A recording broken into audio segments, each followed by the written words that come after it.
简单工具，几块木头加上铁丝铁罐，刘清健忙个不停，让人好奇他正在做些什么。那大家都好好奇哦，你在做什么？你在做什么的客家话怎么说？你啲嘅做乜嘅？打邊嘅。对。然后那个卫生纸要沾一点点水，对吗？对，沾一点试试啊。对啊，然后就会有玩过吗？飞出去。我有玩过。这你用什么做的？这个也是废物用的，以前是用那个竹子的，对。现在我改用那个管。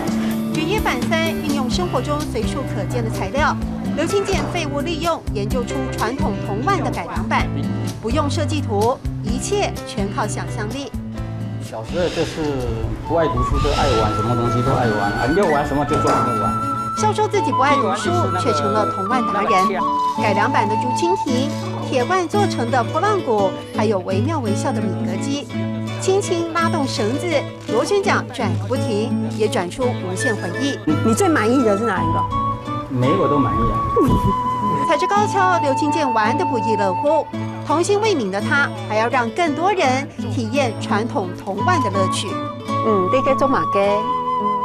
你该做马鸡。